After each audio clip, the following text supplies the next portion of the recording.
hours, Draftbit office hours. I'm Rumesa, your host for today's deep dive into one of Draftbit's coolest features, custom blocks.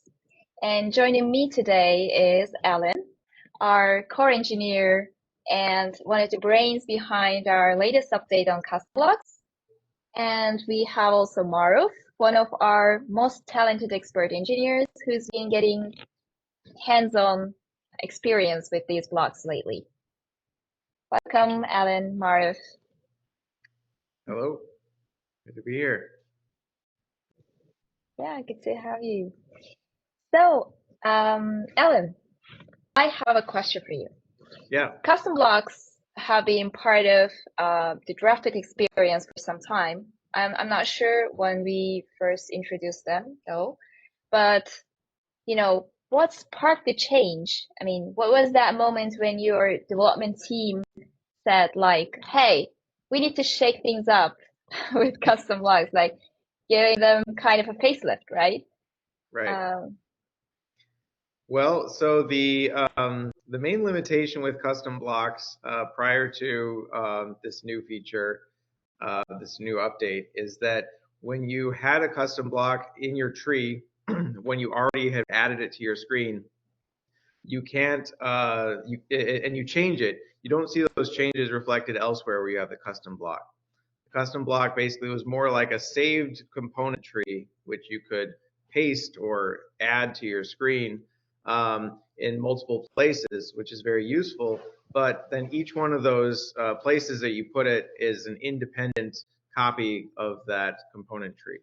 And the big difference with the new custom blocks is that you have one place that that component tree lives, and as you edit it, everywhere that uses that custom block reflects those new changes. So you have a truly reusable system where you can use the same component in multiple places throughout your app, and as you modify it, as you change it, you will see those changes reflected all across your app. So you don't need to go through and make the same changes that you made in many, many different places. And you also don't need to have such large, potentially large trees of components in many places in your app. You can instead just use custom blocks and then refer to that block instead. so is this decreasing the screen code also? It does decrease the screen code. So for example, you might find in your app that you have kind of the same pattern of like a view with a text, and a button, or some kind of fetch component or something like a common repeating pattern that you use in many different places. Um, and that's going to make a very large, potentially very large component tree where you see kind of the same pattern over and over again. And it also will make your screen code quite large because you'll have kind of the same large chunk of code, repeated in many different places across your screen. But with custom blocks, you can define that all in one place, and then where you use it on your screen, you'll just see the one component that has all that information inside of it, rather than having seeing the full component tree in many different places.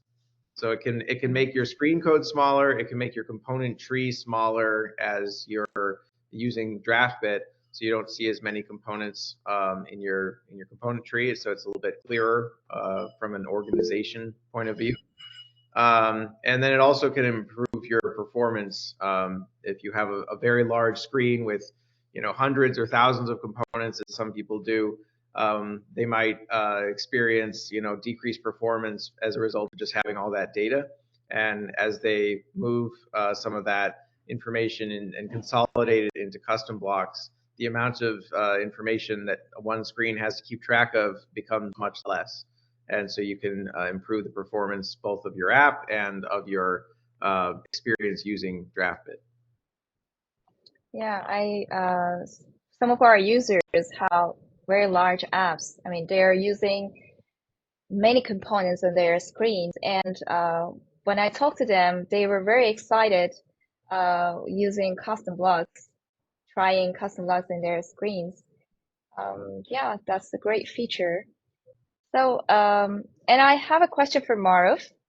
Maruf, from your perspective, as someone who's been experimenting with these blocks in expert projects, um, what do you think about those changes? Um, uh, First of all, I would definitely like to say that Alan worked on it from our team, like expert team was demanding it for a very long time because we were facing this challenge time to time when we have to follow the same pattern and different project, different part of the project. So yeah, indeed, it was a really important feature for our builder.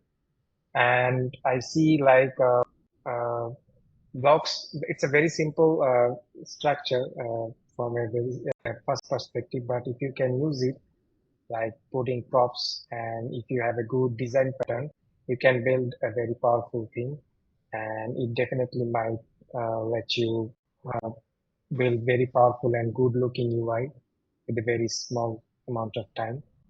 Yeah, and it gives you a very good code structure in your project. Yeah, thank you. You're right. So, I have another question. So, let's actually, it's kind of specific. Say I have created a block of for my headers and super handy to keep things like consistent across screens. But what if I want to tweak just one header's text without affecting the rest? So any override is coming or in our roadmap. Right. So one a very soon to be released update to the new custom blocks is the ability to kind of we're still thinking of the right terminology for it, but the ability to kind of eject or detach from a custom block. So if you have maybe you're using a custom block in many different places, and in one of those places you want to be able um, to kind of reuse the same tree inside of that custom block, but with make a few modifications without changing the other places where you use it. And so soon you'll be able to replace a custom block with its contents. And then if you want to, you can modify that and make a new custom block off of that. You can also, if you want to duplicate an existing custom block that you have, the same way you would duplicate a screen, for example, you can duplicate your custom block, make modifications, and use the duplicate. And a third way that you can do that is by adding data to the to properties for that custom block, which modify it. So you can, if you want to be able to change, for example, the color of a text inside your custom block, you could add a color property to it, and then use that property to style your text. And of course, you can be more sophisticated than that, but in general, there's several different ways that you can customize blocks. They don't have to all be identical, and you can also remake and duplicate them in various ways. So some of that you can already do, and some of it is coming soon. Yeah, that's great. So I know that Dave has already made some announcement about custom blocks and put some, I guess, a video YouTube a tutorial about custom blocks in our channel. But do you want to share some features of the kind of demo, some of Yeah, great let's do features of a new little. upgraded custom blocks? Let's do a demo. We can kind of see some examples of what we've been talking about, and of course, as you mentioned, we have more kind of detailed and specific videos and documentation that that Dave's been working on primarily. But for the time being, let's just start with some examples and kind of go from there. Maybe as we work through this, you can think about some things you'd like me to demonstrate. So can you see my screen? Yes. Excellent. All right, so we'll begin with just some basics first, just to demonstrate kind of the most important features. So let's just start with some text, and I'll just make I'll just put some text in here. So I'm going to put like a variable and some text. And maybe I'll style this with, let's create a screen variable, and I'll say this is my text. So I'll just call it my text. So I'm going to create a screen variable with the name my text, and initial value my text. And I'm going to use this screen variable to populate this text component. All right, so now I have a text component. Of course, it's not very interesting yet, but let's just say that I want to reuse this. Maybe I have it, maybe I want to reuse it on the same screen. I can just duplicate it, right? And I have 2 copies of my text. But let's say that I have another screen here, and I want to have this same text pattern on my screen here. I can what I can do now is I can make this a custom block. So I'm going to say this, I'm going to call this my text. So this is now a new custom block, and you see here I have screens and blocks, and and I now have 1 block. So if I look at it, it's only just this 1 component. You can see the other stuff on the screen went away. I'm not looking at, I'm not seeing 2 text components. I'm not seeing the white background. I'm only seeing just the text here. In fact, if we look at the code here, you can see that the only thing inside of this this screen is the text component. It's not a screen container. So I can make this a light background just for the purposes of being able to see it. But next thing I want to show is that I still have this my variable here, and my variable is set to my text. So I do have a screen variable that is here. But one thing I can do if I want to, instead of attaching that to a screen variable, I can attach it to to a property. So I can make my text property, add a new property, and now I have a property on my block, and I can give this defaults, you know, some property. And I have now my component will read its text from its props. So you can see in the component code it has props, and in that side of the text component it's reading the text property out of the props, defaulting it to some property if it doesn't exist. Going back to the screen here, I can, let's say that rather than having this second text here, let me add a copy of my new block. So if I go to blocks over here, add my text, you can see now I have my text, and I have my text some property, but I can customize that with, for example, my custom text. Now I'm passing in my custom text as the property here. So I can pass in anything I want. I can pass in this screen variable, and now it'll look exactly the same as what it had before. You know, I can pass in a date if I want to. You know, I guess it doesn't like that from a type point of view. It has to work from the types. But in any case, you can do anything you want with with this property or with this component. Now it acts like any other component.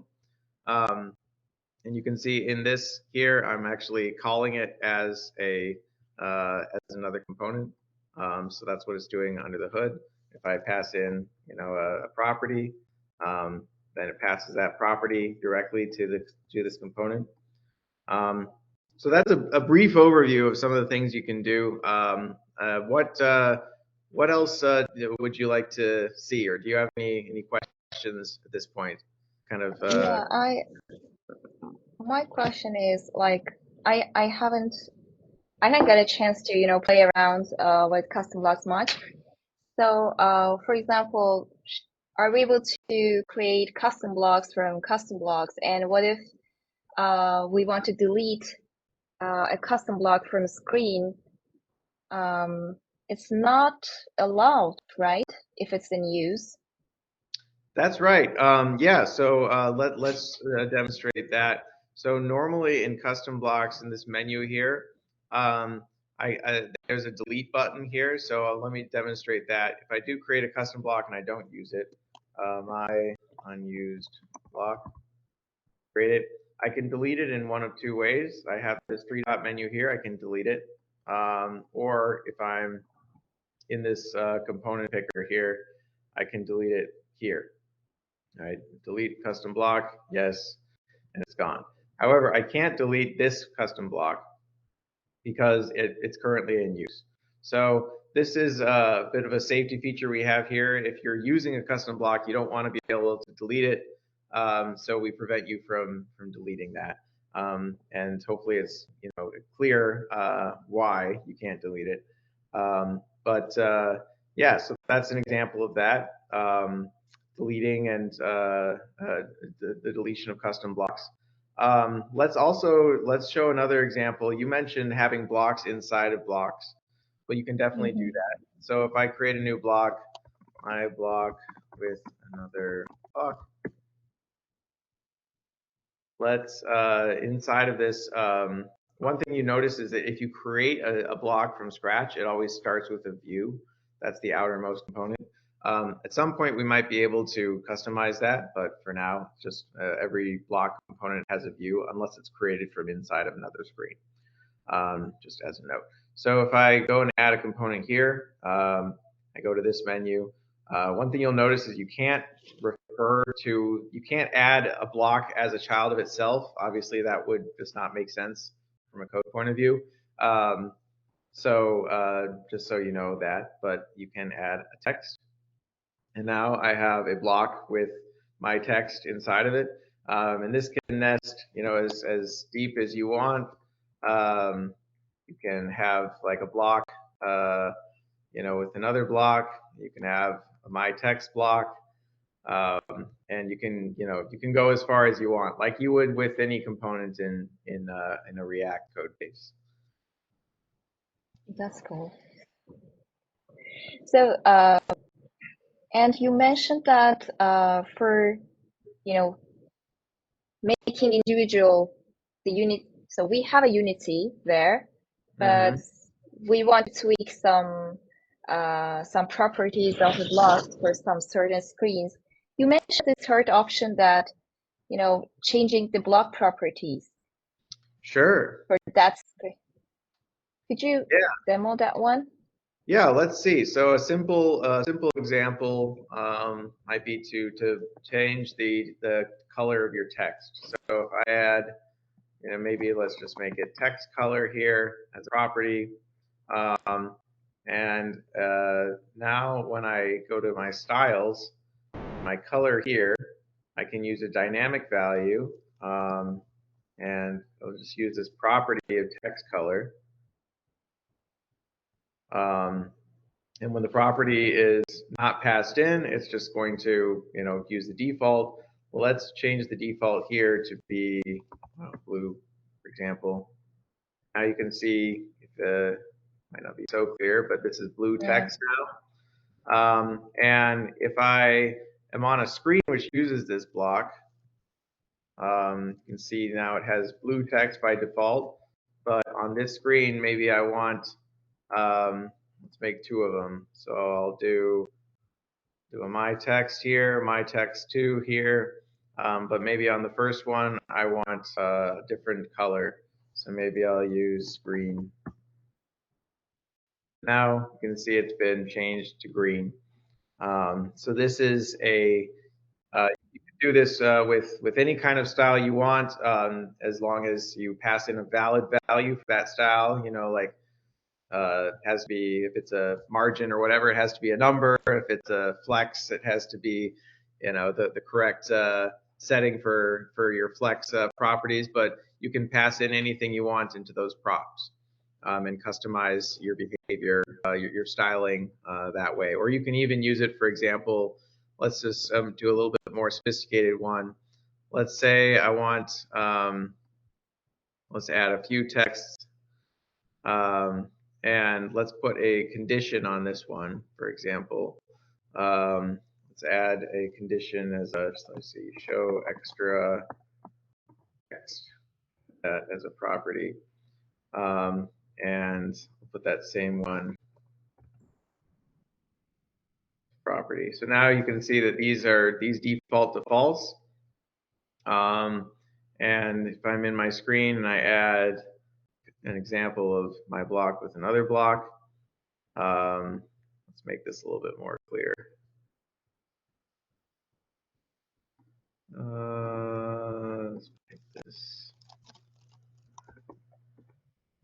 Let's make this hello, so it's a little bit more clear. And all these also hello and hello too, just so that we can keep track of which ones we're looking at. If I'm back on this screen, now I see my text hello here, but when I add in another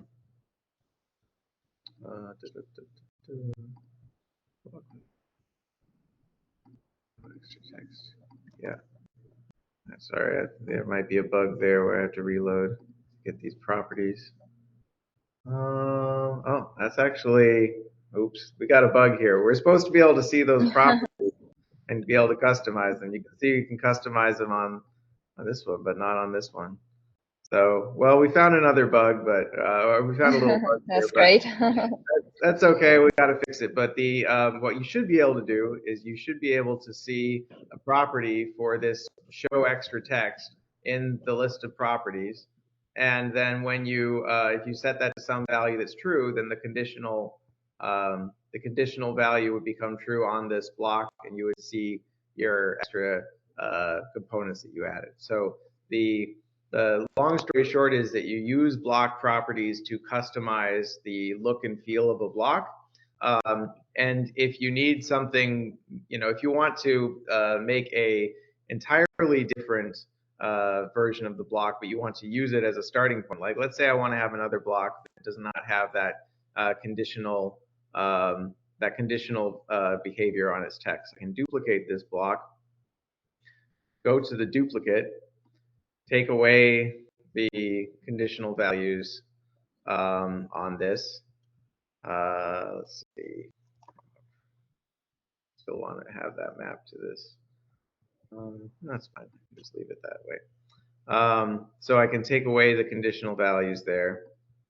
And now if I use another block here, the second one, now I see the extra, just to make it clearer here. Now I see the 3 text values. So there's cases where you'll want to start with a block and then modify the block itself, in which case you might want to duplicate it. But a lot of times you can customize simply the behavior of the block itself using properties. As long as we can get those properties to show up in our screen, which is interesting why it doesn't. But anyway. Yeah, great. I think our users a couple of users reached out to me for creating navigation menu and on their screens, and I think it can be tricky a little. And I know that I think Maruf has prepared something to share with us regarding drawer, right? Yep. So how has your experience been with editing, kind of navigation elements and blocks, or do you want to just demo that drawer? Yep, sure, definitely. Let me share my screen.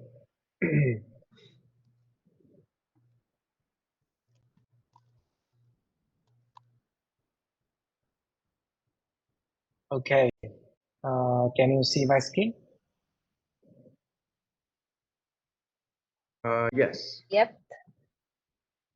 Okay, so I'm just gonna first demo how it looks like. So this is kind of a drawer we see usually on the apps. So if you click on the hamburger, you see the expanded menu, and if you click outside of it, it just closes. So it's just a very simple drawer menu. So let's see how we did it for the with the blocks. So I think let's look it into the atomic blocks like component of the UI. So we have a files nav item. So you can see the all files with the folder icon. That's actually the a block component. So the drawer container. So that's actually the container of this drawer that which it contains the header and all those nav item. And finally, we have that overlay that actually shows that background, and it actually holds the whole container with it. So I was trying to do something with reusable blocks and like using properties to modify it. So the main challenge I was I feel like I was trying to do accomplish is that using the block in two different places. So uh, uh, if you just notice, you can see I have used this container in the overlay.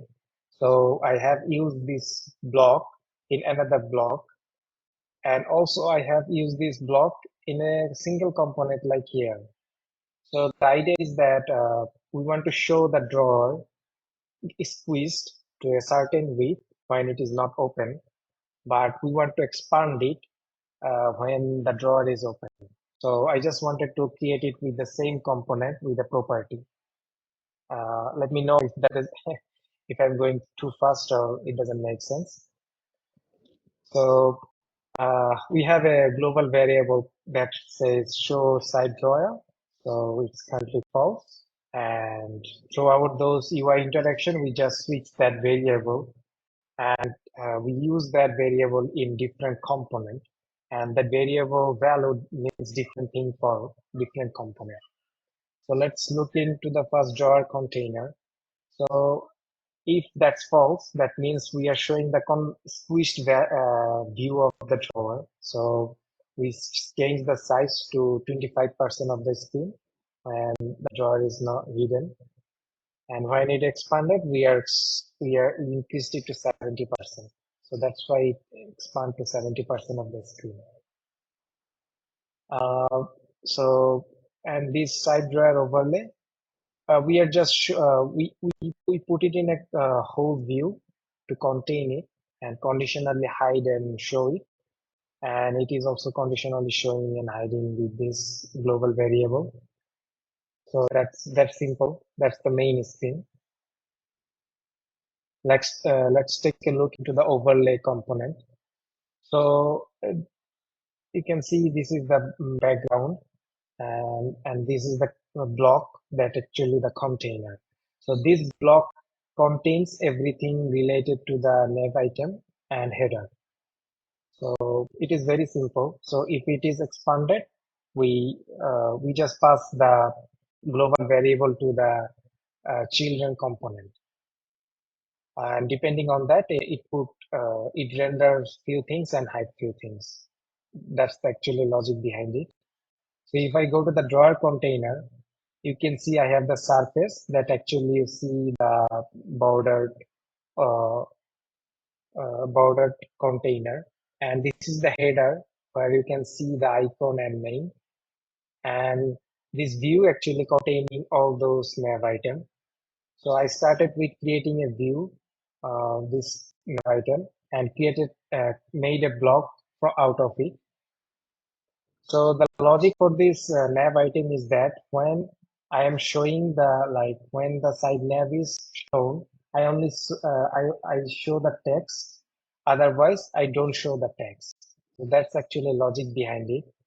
So if you see, I am conditionally rendering it. So if it is open, I render a different wrapper, and if it is not shown, I render the other one. and the text is hidden depending on if the side menu is shown and visible. So yeah, that's actually it. I tried to use 3 blocks to create this side map, and yeah, I think it is That's working great. as expected. Yeah, Yeah, I have a question. sure. Have you used global variables or screen variables for conditional display on screens? Because, for example, when we save a custom block with conditional Mhm. display, generally in screens, we use screen variables, right? Yeah. So what is happening when we save a custom block with screen Mhm. variables? Should I use that in another screen? Because those variables are not going to be that screen's variables, right? Yeah. And I'm just sorry for So my question if it's too, you know. yeah. So I think we have to understand the fundamental difference between a block and a screen. And as soon as I can, as far as I can understand, like there is no actually difference. So you can't use some variables from a screen to another screen, right? So that's the same thing for a block. So block has its own scope. So if you define something, it stays there. You can add custom function to the block. It can do whatever you want to do, like almost everything you can do in a screen. You can do it for a block.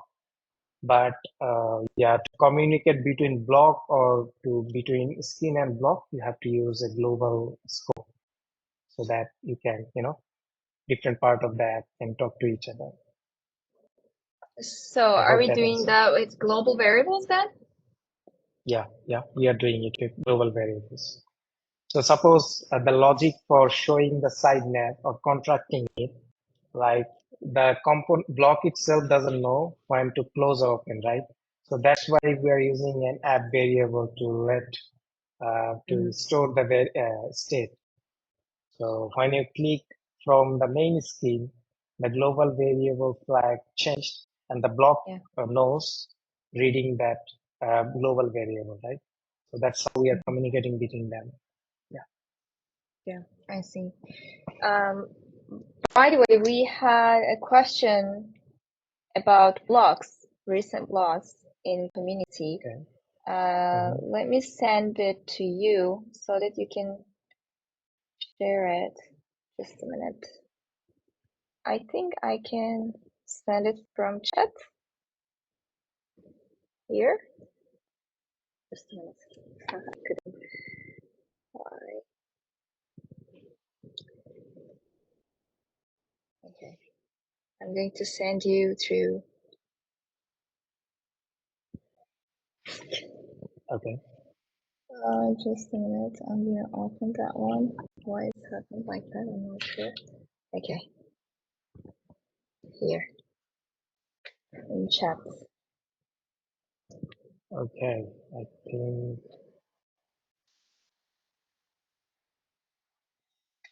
so. Okay. So it says on change text delay for text input inside a block. Maybe we can see the question on your screen. Okay. Let me share again. 1 second. I'm going to share again.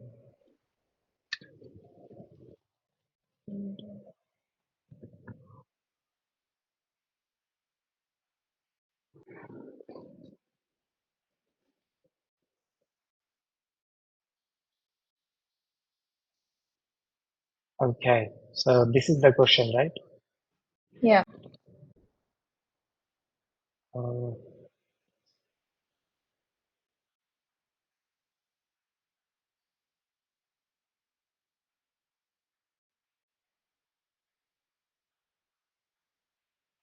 okay. So yeah, I think as I said before, there is no difference between block and string. So if a text input with delayed work as in a screen, so So it will work same way in the block. So yeah, that shouldn't be a problem. So maybe he was using screen variable there. Okay. I'm not sure how he was trying to do, but let me try to do it in a block quickly.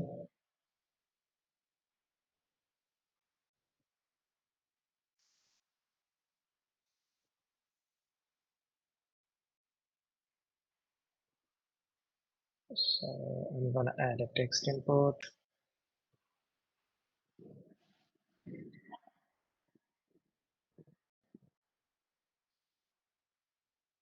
So yeah.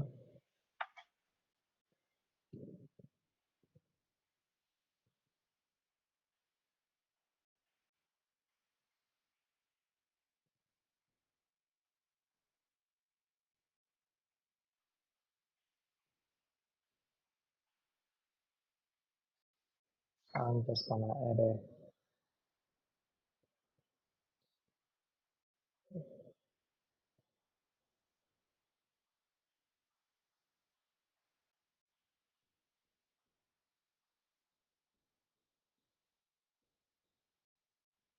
let me log that on the screen.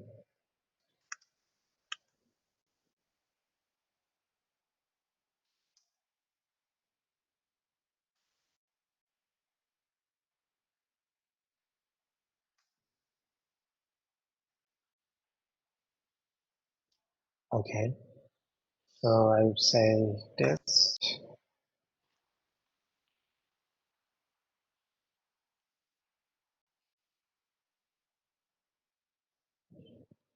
and increase the delay.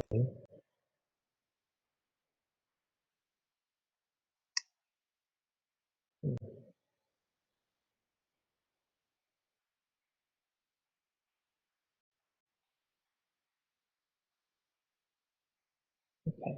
I think I know what's going on. Let me create another variable to test it. Yeah, you need to define another variable for it, right?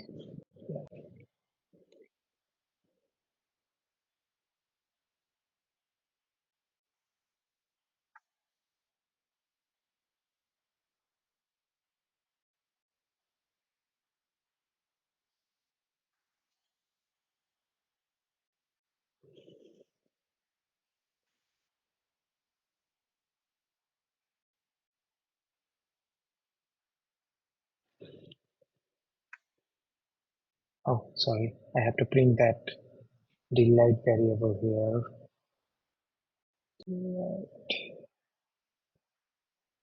Okay, cool. Let's see. Yep. Yeah, it worked. So yeah, I think if you are trying to use some block properties into input text field, I think that shouldn't work.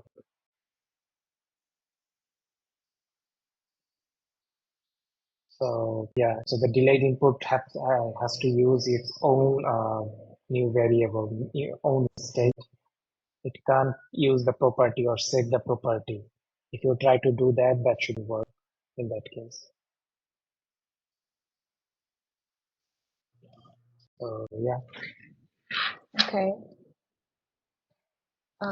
So this is our block, right? What if we want to use it another screen then? no problem. Let's add it. Let's add blank screen. And if we try to add it,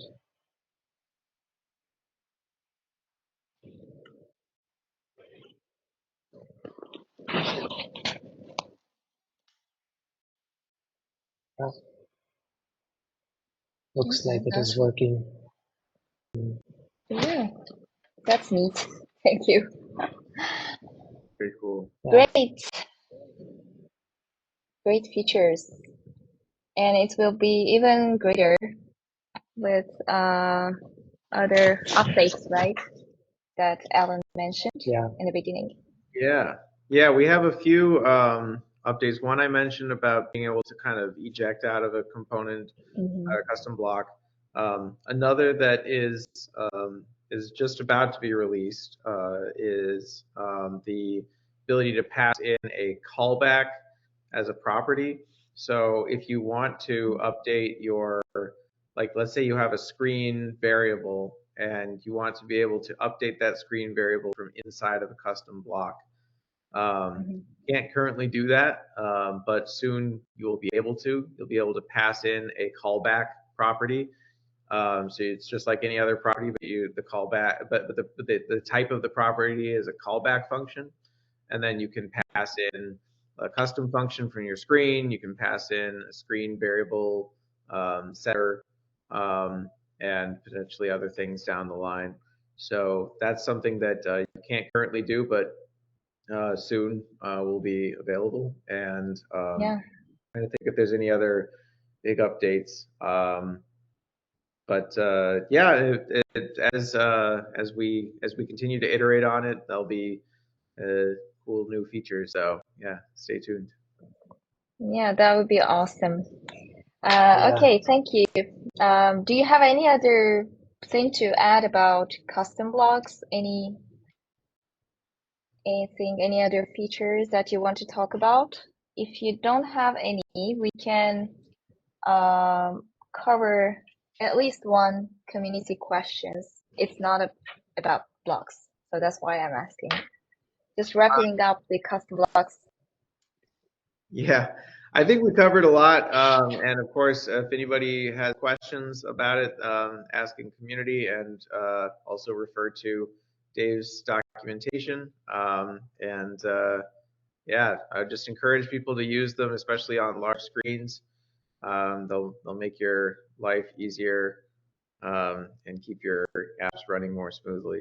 So Yes, they have started using. They're reaching out with their questions every day. Great, great. So then we can, I think, cover just one community questions that we haven't answered yet. Let me pick just one.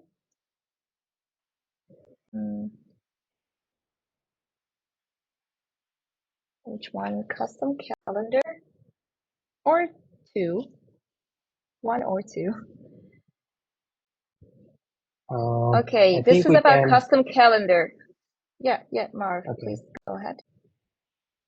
Okay. Then we were talking about this, right? Yeah, I intentionally chose that one because I know that Okay. you're familiar with custom calendar in expert projects. Yeah. Yeah, I usually use the React Native calendars. So that is very powerful component package, calendar component package, and you can almost make anything out of it. And it has a very lot of flexibility to let you design. But I'm not pretty sure that that doesn't look like a calendar. That looks like some kind of agenda thing for a particular day. So, but we can design it. I think there should be some kind of a module, or what should I say, a module of the library that do that. But most of the thing for that package is you render a custom calendar, and you can put a list, like you can render list of calendars with that library. So I hope there should be something for it. Yeah, that's definitely doable. Okay, great. And I think I sent you some of other questions, Marv. You can pick another one. Okay. Yeah, I will pick this one, the picker selected item. That this looks interesting, and Okay. I can quickly do something. Let me hide this. So the question says that I have a simple picker. So the idea is that the user wants to have the index of the selected picker item or the level value, not the actual value, the level of the selected item. So yeah, that looks interesting for me, and I'm gonna try that out.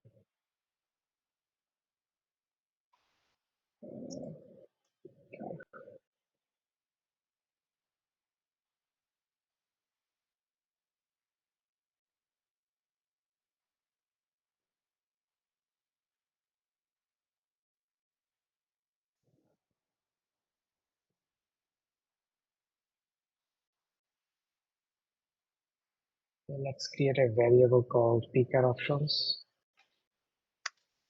Okay, that should be a array.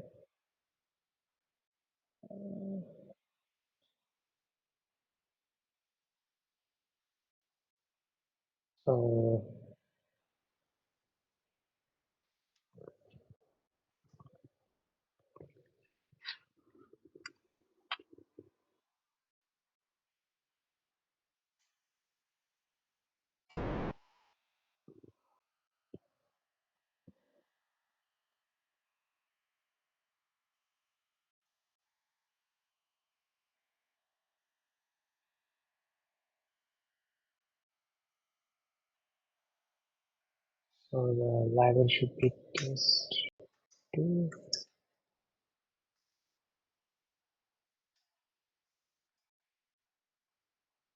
Okay, so this should be the options for the picker. And instead of using hard coded, we will be using that array as a options. Okay, so yeah, we can see that the level is test1 and test2, and we want to print the selected value. So we would save the value.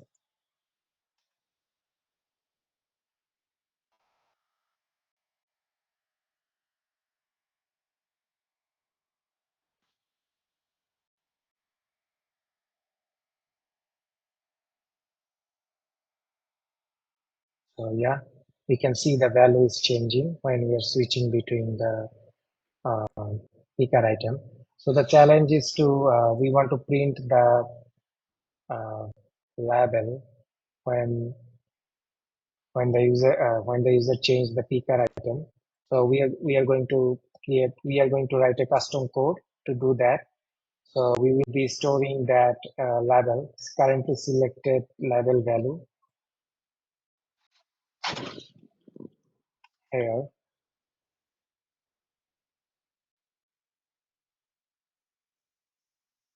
And yeah, so this is the custom function to find the value. So find item label. So we will pass two things. One is the value currently selected and the array, the option array. So we will try to find out the level from the option array by value. So I would return array.find item.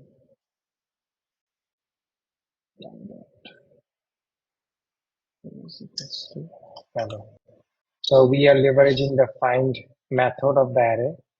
So we will try to iterate over the array and find out the item which value matches the provided according to the parameter.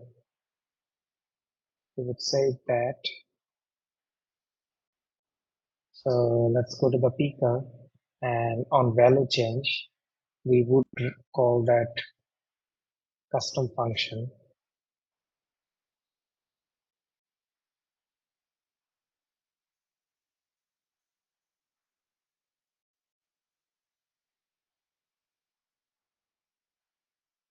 So the value would be new picker value, and array should be the picker options. We will save the value in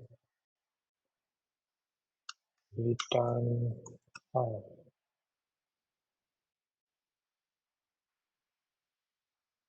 Okay, set variable.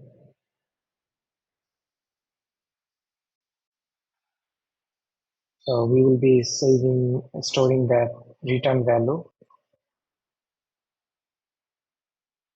in the level value variable. So if everything works, we would be able to see the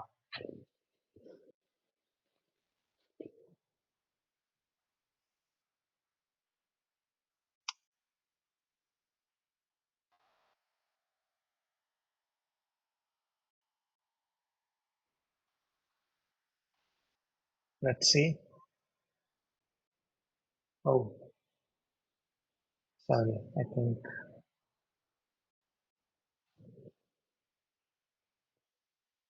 So I was currently returning the object. So I have to return either label like in text or integer. I can't render the object type of data. Mm. So I think that's why it was throwing some error. So yeah, you can Yeah, see I cool. can. Yeah, That's cool. Thank you, Marif. By the way, this reminded me another question in community. okay.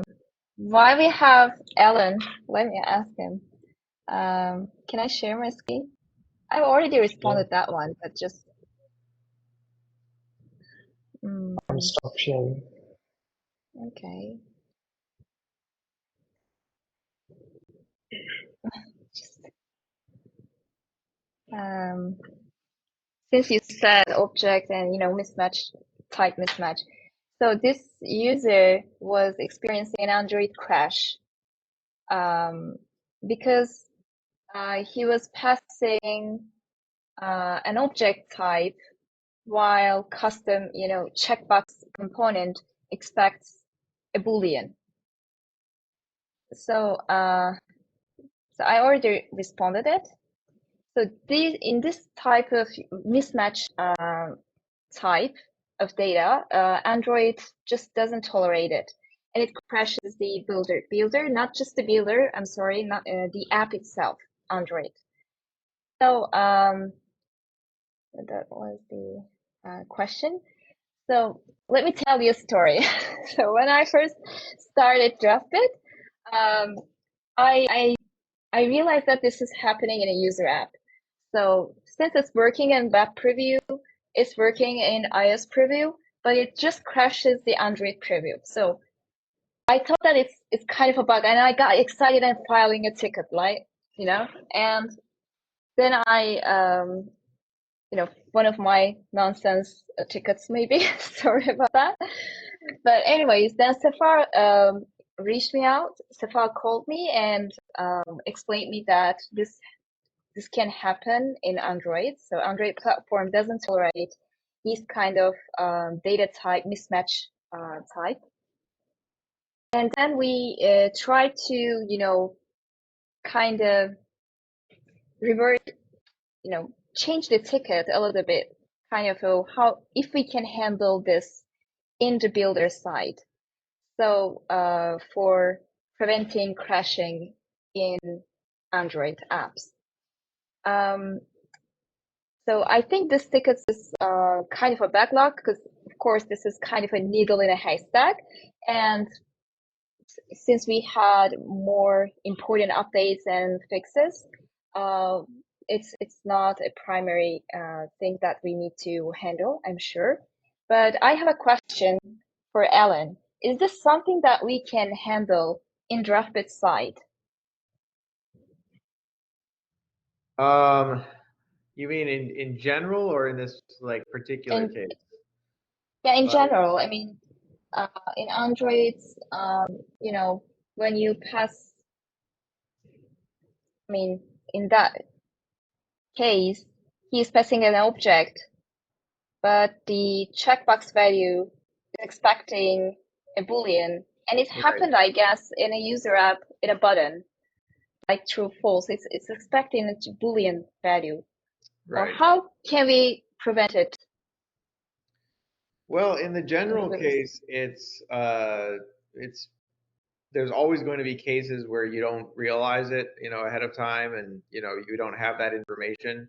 Um, but because in theory we know like what the expected type is for this prop on this component, we could adjust our rules of how we generate code to add like a Boolean function, for example, the JavaScript built-in Boolean, which converts an object into strictly true and false.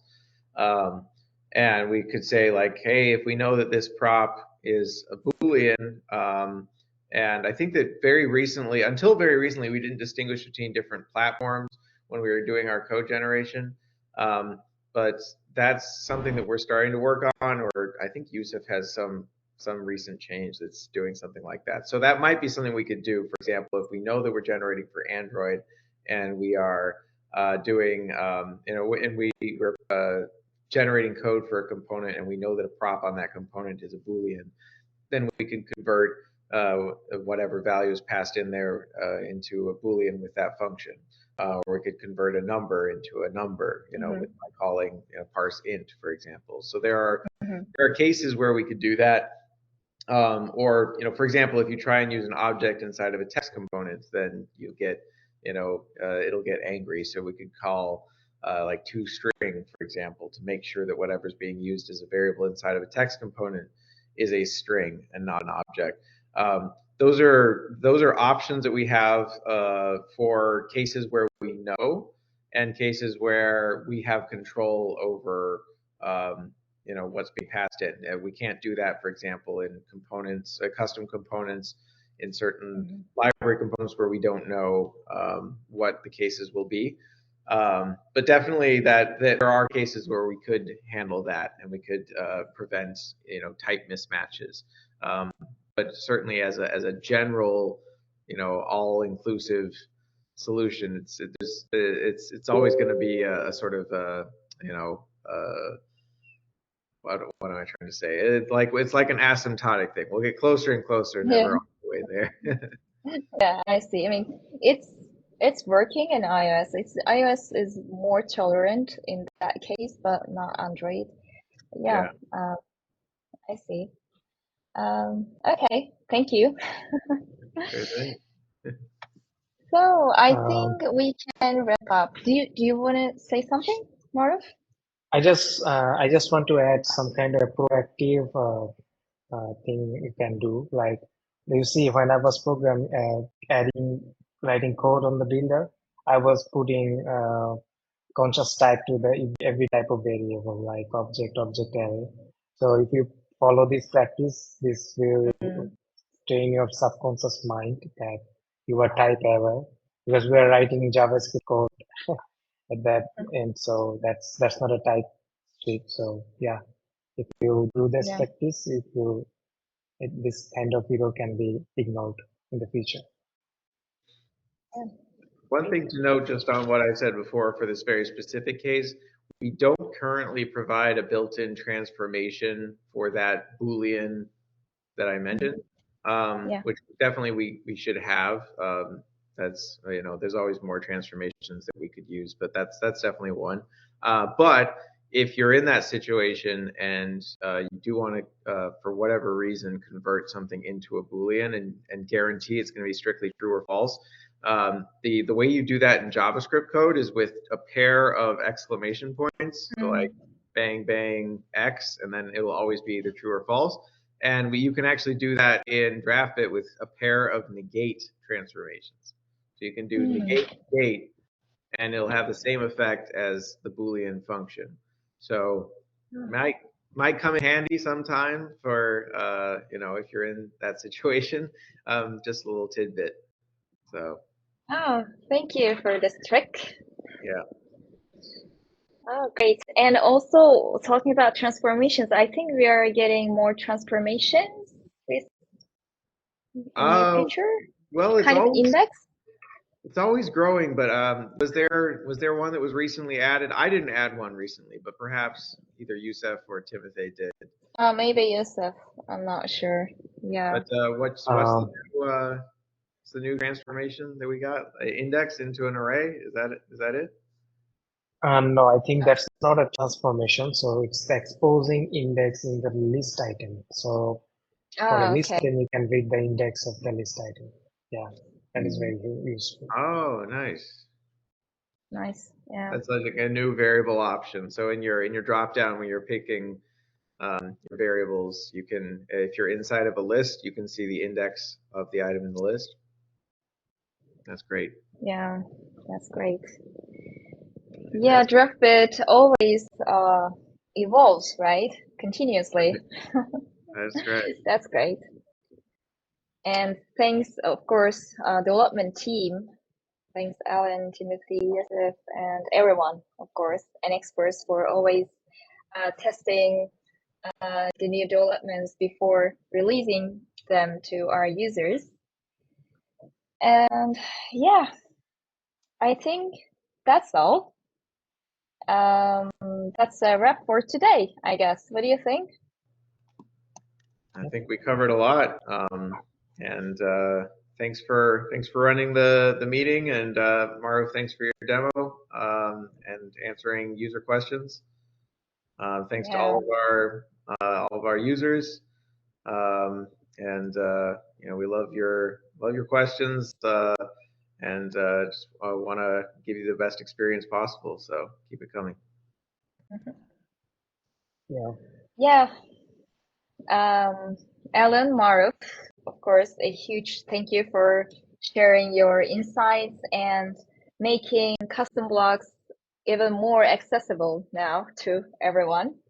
And yeah, and for our users, keep pushing the boundaries of Draftbit and boundaries of what you can build in Draftbit. Till next time. All Happy right. building. Okay. Good. Bye. Bye. Bye. Bye. Bye.